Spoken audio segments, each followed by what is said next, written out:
नमस्कार, career launcher के daily bulletin में आप सभी का स्वागत है। मैं प्रीति सागर आपके लिए एक खबर लेके आई हूँ जो है Kaveri south wild life sanctuary. इसके बारे में हम बात करेंगे, कहाँ है ये, क्यों इसको ये न्यूज़ में आया है, क्यों इतना महत्वपूर्ण है। कावेरी रिवर हम सभी ने सुना होगा। सो रिवर बेड के पास एक सैंक्चुरी है, वाइल्ड लाइफ सैंक्चुरी, जो बहुत सारे वाइल्ड लाइफ से कनेक्ट होती है। तमिलनाडु हम कह सकते हैं कि नेचुरल वेजिटेशन में काफ़ी रिच है, चाहे वो रिवर सिस्टम हो, चाहे वो हिल्स है वहाँ पर, हिल्स हो या फॉरेस्ट हो। सो इसमें ये काफ़ी रिच है। और यहाँ तक कि जो वेस्टर्न घाट्स है, वेस्टर्न घाट्स की कनेक्टिविटी जो ईस्टर्न घाट से है, तो ये स्प्रेड है और through out south India spread है। जो एक नेशनल पार्क या फिर एक वाइल्ड लाइफ सैंक्चुरी अगर तमिलनाडु में है, इसके कुछ हिस्से आपको कर्नाटका में देखने को मिलेंगे, उसके कुछ हिस्से आपको केरला में स्प्रेड मिलेंगे या उसके सदर्न आंध्र प्रदेश में स्प्रेड मिलेंगे। मतलब ये काफ़ी हद तक नेचुरल वेजिटेशन में रिच है। सो क्या है ये कावेरी वाइल्ड लाइफ सैंक्चुरी, क्या खबर है, इसके बारे में हम चर्चा करते हैं। चलिए, सो रिसेंटली अभी तमिलनाडु गवर्नमेंट ने क्या किया, Kaveri south wild life sanctuary को लेकर के एक नोटिफिकेशन इशू किया है जो कि 68,640 हेक्टेयर्स में फैला हुआ है। और क्या नोटिफिकेशन है? नोटिफिकेशन है कि ये अब से स्टेट का, मतलब तमिलनाडु का 17th वाइल्ड लाइफ सैंक्चुरी बन जाएगा। मतलब अभी ये एक फॉरेस्टेड जोन था जिसको 17th, मतलब अभी तक, मतलब कुल मिलाकर के 17 हो चुके हैं, अगर इसको हम इसमें मिला देते हैं तो अभी तक जो 16 वाइल्ड लाइफ सैंक्चुरीज थी उसमें एक और जोड़ दिया गया है, वो है Kaveri south wild life sanctuary. इसके साथ साथ जो तमिलनाडु गवर्नमेंट है, इन लोगों ने पहले ही नोटिफाई किया था किसके बारे में? सो काजुवेली बर्ड सेंचुरी के बारे में। एक सेकेंड, काजुवेली बर्ड सेंचुरी के बारे में। इसके अलावा Nanjarayan bird sanctuary, Kadavur slender loris sanctuary और डुगोंग कंजर्वेशन रिजर्व, इसके बारे में भी पहले जो नोटिफिकेशन है वो आ चुकी है, जो कि ये डुगोंग पार्क स्ट्रेट में है।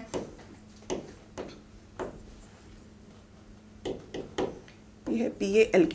चलिए, इसके साथ साथ जो ये वाइल्ड लाइफ सैंक्चुरी है, ये रिजर्व फॉरेस्ट को कवर करता है जो कि कृष्णगिरी में है और धर्मपुरी डिस्ट्रिक्ट में है, जहां पर 35 species of mammals, 238 species of birds और साथ साथ लीड्स, soft shelled turtles, smooth coated otters, marsh crocodile and 4 horned antelopes रहते हैं। मतलब इतने सारे extensive exotic species, faunal species इस वाइल्ड लाइफ सैंक्चुरी में इनका घर है। इसके लिए इसको एक ये न्यू रिकग्निशन दिया गया है।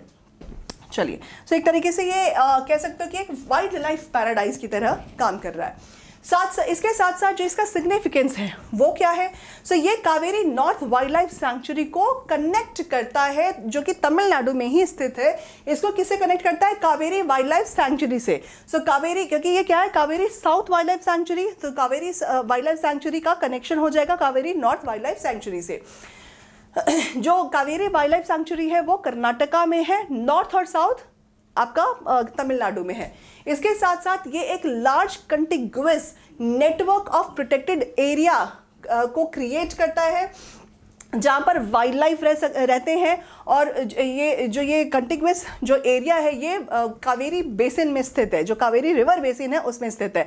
सो ये वहाँ पर जो जानवर है, जो वाइल्ड लाइफ है, उनके लिए पानी, खाने की व्यवस्था भी वहाँ पर पूरी हो जाती है। इसके साथ साथ जो फर्दर जो एक कनेक्शन है या कंटिन्यूटी है उसको भी क्रिएट करता है। किस तरीके की कंटिन्यूटी? सो नीलगिरी बायो रिजर्व तक आप पहुँच सकते हो। मतलब Kaveri south wild life sanctuary में जाकर के एक कनेक्टिविटी प्रोवाइड करता है, जिससे कि आप गुजरते हुए आप नीलगिरी बायोस्फीयर रिजर्व तक पहुंच जाते हो। कहां से आपको गुजरना है? सो यहाँ पे कुछ वाइल्ड लाइफ सैंक्चुरीज हैं जहां से आपको होते हुए कावेरी से, आप अगर इन वाइल्ड लाइफ सैंक्चुरीज में जाओगे तो आप नीलगिरी बायोस्फीयर पहुंच सकते हो।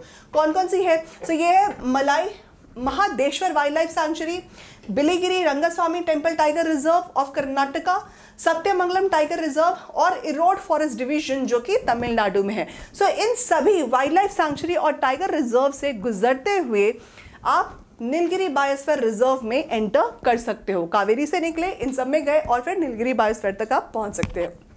इसके साथ साथ जो न्यूली नोटिफाइड सैंक्चुरी है उसकी इंपॉर्टेंस क्या है वो एलिफेंट कॉरिडोर को लेकर के या एलिफेंट की हैबिटेशन को लेकर के काफ़ी महत्वपूर्ण है।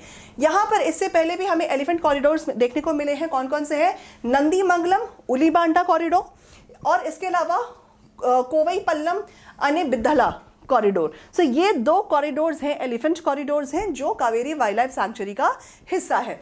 इसके साथ साथ कंजर्वेशन एफर्ट्स को भी बढ़ावा दिया जाएगा, क्योंकि कंजर्वेशन की आवश्यकता है। वेस्टर्न घाट का हिस्सा है, कंजर्वेशन की बहुत आवश्यकता है और काफ़ी ज़्यादा रिच है नेचुरल वेजिटेशन से के साथ साथ फॉनल स्पीशीज़ में भी।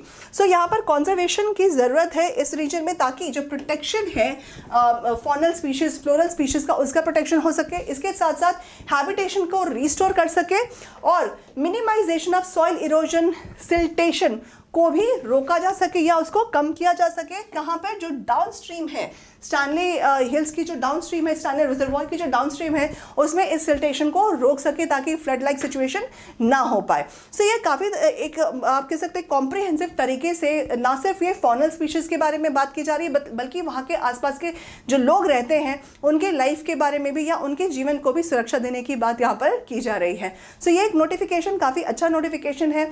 फ्लोरल स्पीशीज़ को भी कंजर्व कर सकते करने यहाँ पे किया जा सकता है। इसके साथ साथ जो फॉनल स्पीशीज़ है उसका भी कंजर्वेशन हो सकता है। सो आज के लिए इसमें बस इतना ही। हम मिलते रहेंगे नए खबरों के साथ, तब तक के लिए धन्यवाद। Bye bye, take care.